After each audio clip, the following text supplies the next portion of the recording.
I never imagined I'd be sitting here, trying to put into words how I destroyed my own marriage, not because my husband failed me, but because I failed him.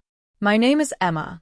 I'm 30 years old, and for 8 years I was married to a man who I believed was the love of my life, Daniel. He's 35 now. We had built a life together, one we were proud of, and we were raising 3 beautiful children. We were never perfect, but we were happy, until one September night last year when everything unraveled in a matter of hours. It started with a message. Just a random Facebook message from a woman I didn't know, claiming that Daniel was cheating on me. She said he was using Tinder to talk to other women and had even exchanged explicit photos. I remember staring at that message for what felt like hours. I wanted so badly to believe it was fake, a prank, a misunderstanding. But then she attached screenshots, conversations with someone using Daniel's name, and even a profile that looked exactly like him. Same face, same bio, same smirk he always had when he was being cheeky. I couldn't breathe. My heart was racing, my hands shaking. In a frenzy, I downloaded Tinder myself, just to prove her wrong. But there it was, his profile. And what shattered me even more was that the location showed he was less than a kilometer away. That meant he was using it in our home. That night, I confronted him. I screamed, I cried, I accused. He was caught off guard, of course. He denied it, swore he had nothing to do with it, but I didn't believe him. I was too far gone in my rage and humiliation. The confrontation turned volatile, and in my emotional spiral, I called my family.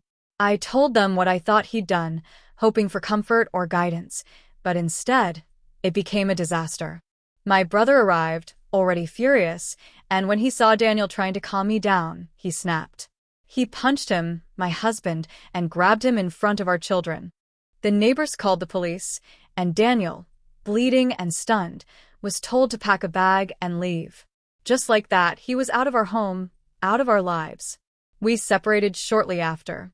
He moved to Sydney to be closer to his ailing father, and began seeing the kids every other weekend, flying in and out like a ghost in our lives. Every arrangement had to go through lawyers. We stopped speaking entirely. I convinced myself that I was doing the right thing, that I was protecting our kids from a man who had betrayed me. I started therapy, buried myself in work, and tried to rebuild some version of normal. But deep down, I never stopped thinking about him. Then, 2 months ago, in November, my neighbor, someone I barely spoke to, knocked on my door and shattered everything I thought I knew. She was in tears.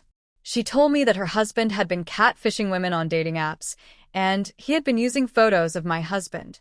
Intimate ones, stolen from an old MacBook we had lent him during COVID. Some of those pictures were even of me. The Tinder account? The conversations? All of it was a lie, a digital puppet show put on by someone I'd trusted enough to loan a laptop to. I broke down. My entire world blurred into one long, crushing wave of guilt. I had destroyed the man I loved over a lie. The police are investigating now, but that won't undo what I did. I had my lawyer forward this new information to Daniel's lawyer. He responded, but only coldly, said we could discuss it in person when he visited for Christmas. That's in a few weeks, and I'm terrified. Not of him, but of facing what I've done.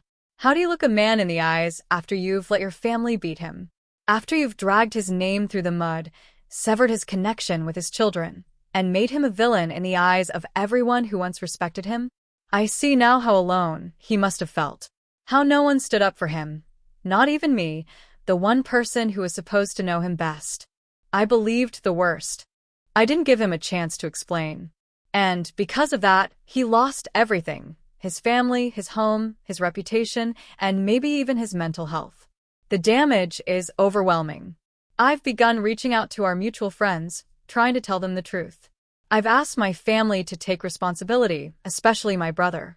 I've begged them to understand what they did. My brother did apologize eventually, even before we found out Daniel was innocent.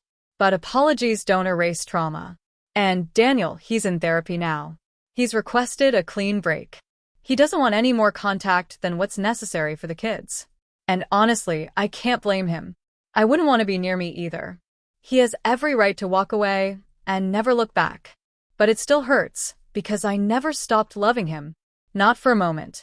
People always talk about betrayal from a cheater's perspective, but they don't talk enough about the betrayal of not being believed, of being condemned without a chance to defend yourself. I did that to him.